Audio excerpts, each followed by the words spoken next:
starting off with NMIXX, who have gotten netizens really riled up with the possibility of a new member joining their lineup. Here's all the evidence for it.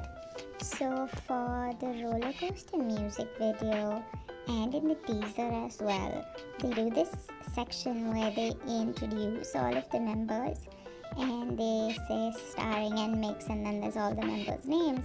It ends with byeeee, and after that there's an and it just dots off, and we never get like a conclusive answer to who's that. Plus, in the music video and the teaser during this same section, there are two random girls in the background of the music video. Now, there aren't any people in the background of the music video anywhere other than this scene, and they're seated also so off from where people should be that it just seems a little random, if that makes sense. Then the teaser photos that were released for the group, one of them had like a hand in the corner, and people on the internet got like really mad because they were like, oh, they're just so lazy with their editing that they forgot to crop out a manager or someone who's working behind the scenes the hand from the video, from the picture. But now everyone's like, maybe that was intentional. And the other teaser photos also, in which the group members are standing together, but there are mirrors. In the mirror there are reflections of people. The reflections in both the pictures are actually of Haewon, but people think that it's an indication that they might, be adding another person to the lineup. Another thing, and this was like the most major one of the teaser photos had a poster in the background that said new member recruitment notice, with the date mentioned as July 3rd, 2023. That happens to coincide with the JYP online audition dates as well, and the audition concept or name for the audition is the next wave, which again people think is a reference to, NMIXX's Dice song where Kyujin does the big wave thing. So yeah, this is all the evidence that is so far. Honestly, if it was just one thing, I would have thought it's a stretch too, but all of this together cannot be just another coincidence, right? I think they could do like a subunit or something along those lines. I think it will be interesting to see them do it because JYP has never done something along those lines. Honestly, since Jini has left the group, it seems like they're still making stuff with like a 7 member lineup in mind, or like a bigger lineup in mind, like some of their dance formations and even some of the songs, just the way the song is formatted, like it feels like it needs another person, maybe like a rapper or something. It just feels like it's made for more than 6 people, you know what I mean? So yeah, maybe they should just add more people to the group. It could be like a new way to market the group and a new way to like bring attention to the group, because they're not doing that well compared to their peers. And maybe make it like a big 9-member group, and these new members that come in could also be a subunit but also have their own standalone stuff. I don't know, I feel like I'm just throwing ideas around here because there are like so many possibilities, but either way I would personally really like this, and I don't think this is that bad of an idea. Speaking of Jini though, she got into hot waters with netizens lately after being accused of piggybacking off of NMIXX by timing her schedules around their releases. So when she first made her Instagram account, it coincided with NMIXX's Love Me Like This comeback, and now she did her first Instagram live and opened her official Twitter account the same day NMIXX released Party O'Clock. I I don't think it's her. I think it's more of her a marketing thing. Like when they're talking about NMIXX, they can just like talk about her as well. It's more of a marketing plot than an actual attempt from her or her team to divert attention from them and such stuff. But I don't think of it as that big a deal either way. I mean, even if she is trying to bring attention to herself by using them, what's the harm in it? You know, it's marketing. It's a smart way to push yourself. But Jini is actually doing really well for herself.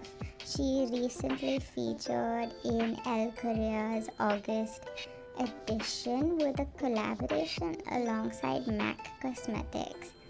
And this is like after her attending Levi's 150th anniversary celebration.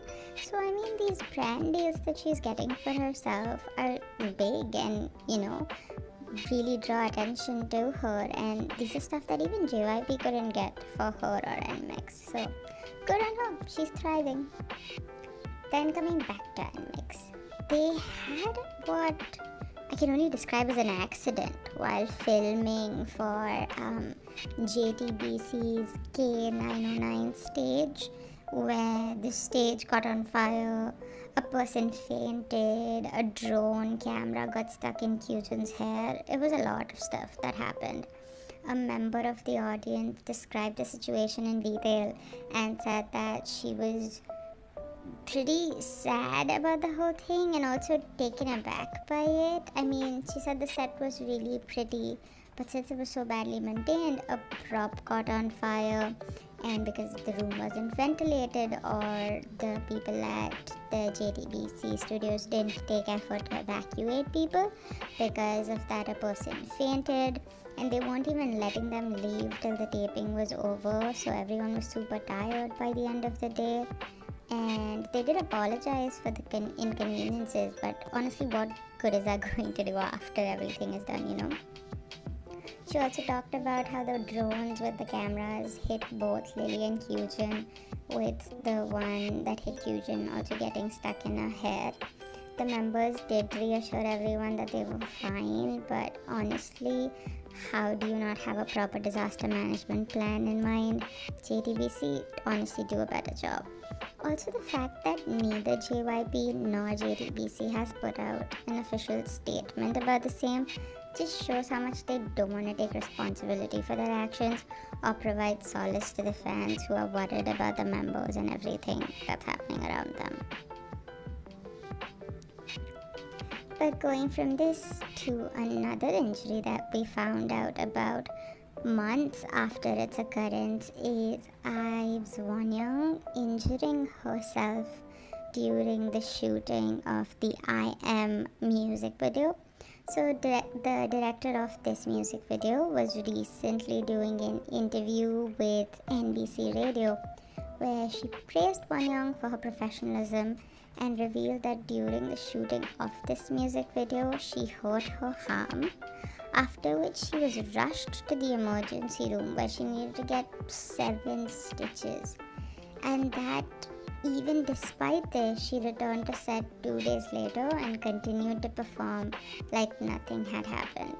Fans were understandably mad at the company for not informing them of the same and not doing a better job at taking care of the members. The hashtag Wonyoung better treatment and IVE deserves better were trending, and they even sent like protest trucks to the company buildings. Anyways, I understand where the fans are coming from, because I'm really mad about this as well. I don't understand how difficult it is to create a set and a workspace where everyone is safe, like Starship. That's the bare minimum. Can you do that? Can you please do that? But yeah, there's all bad stuff that's happened, but there's also some good stuff that we should talk about, such as upcoming debuts and comebacks. Starting off with Aespa. The reports that are recently circulating amongst the industry insiders are stating that Aespa are expected to release a US debut album in August. Honestly, why? SM is just so... Why do you want Aespa to be so big in the States, you know, like you saw how hard Life is Too Short flopped. None of what they've done in the Western market has made any noise, like their TV appearances or their festival performances, in particular, like the GMA concert series they did last year. Then Coachella they did, the Governor's Ball with those Halloween costume material cheap looking outfits. None of this garnered any attention and didn't get like any hype for them in the Western market. Their recent comeback with Spicy also didn't make any noise on American charts like Spotify of the Western world, not there. Billboard America charts, not there. The only Billboard chart, the Billboard 200 global chart that they charted on is a global chart that excludes US sales. So they're clearly not doing well in the West, right? Like this Aespa for the West campaign, it needs to drop. I'm sorry, they don't have what it takes to appeal to a Western audience. They don't have what it takes to appeal to an American audience. I don't think anyone here would want to get into a concept as deep and as lengthy and lore heavy as Aespa's is. I think the reason why Blackpink does well in the West is because their concept is the closest to what successful girl groups in America have done before. Like, think of Little Mix, think of Fifth Harmony, think of Destiny's Child, think of the Pussycat Dolls. Those, you know, sexy, bold, I don't apologize for anything, I'm a badass girl. Those concepts do very well in the West. And lyric heavy concepts. So like if you look at a lot of Blackpink's music, their lyrics tell you that, oh, I'm so bad, I'm so cool, things like that. What is Aespa's lyrics? They talk about friggin' Kwange and stuff. Nobody's going to draw their attention to Aespa in the West because their concept is not something that attracts a Western audience. Also, Giselle is probably like the biggest reason a lot of people don't get into Aespa, myself included. Stuff like that, her, Wendy, people like that just put off a lot of Western audiences. People care a lot about racial sensitivity and stuff like that in the West. So if you want to get more American fans, you have to have her do like a proper apology for all the racially insensitive things that she's done. Plus, you'll have to make music that works in the West. Aespa's music, I don't know, I don't think it's something that the Western market necessarily enjoys. Speaking of SM, their newest boy group is said to be gearing for a September debut.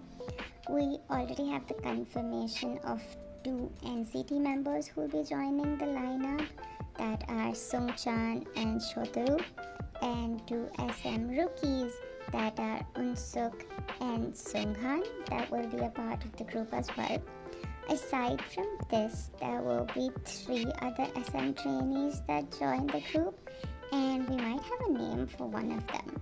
So recent news reports from Korea state that Lee Changyoung, who is the son of singer and performer Yoon Sung, will be joining the lineup of SM's new boy group. And when asked about the same, SM didn't confirm or deny anything, but rather said that all the information about the new boy group will be unveiled on August 1st. So I'm gonna be looking out for that. How about you?